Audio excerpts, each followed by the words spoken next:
চলে আসলাম আর একটা নতুন ভিডিওর সাথে। তো কেমন আছো সবাই? আশা করছি ভালো আছো। মর্নিংয়ে ওয়ার্কআউট দিয়ে আমিও আজকের দিনটা সুন্দর করে নিলাম। আজকের দিনটা না, আগে তো সন্ধ্যাবেলায় জিমে যেতাম, কিন্তু এখন আমি সকালবেলায় যাই। বেশ সারাটা দিন ভালোই লাগে।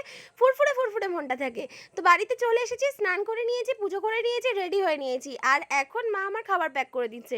সেজন্য ভাবলাম মাকেও একটু দেখিয়ে দিই। কারণ সারাদিন তো মায়ের সঙ্গে দেখা হয় না, তোমাদেরকেও দেখানো হয় না। তো দেখতেই পাচ্ছ, পোস্ত করেছিল আজকে চিচিঙ্গে দিয়ে, আর তার সাথে করে নিয়েছিল মুসুর ডাল ঘন করে, আর তার সাথে করেছিল লইট্টা মাছের ঝাল। তো লইট্টা মাছের ঝোলটা আমার বেশি ভালো লাগে, সেটাই আমি বলছিলাম এখানে।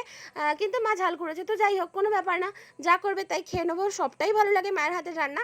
আর দেখতেই পাচ্ছ ওখানে ভক করতে করতে তারপরে আমি তোমাদেরকে একটু গ্রসারির আইটেম দেখাতে চলে আসলাম। এগুলো অনলাইনে অর্ডার করেছিলাম, তো সকালবেলায় দিয়ে গেছে। তো দেখতেই পাচ্ছ এখানে সব কিছু চলে এসেছে।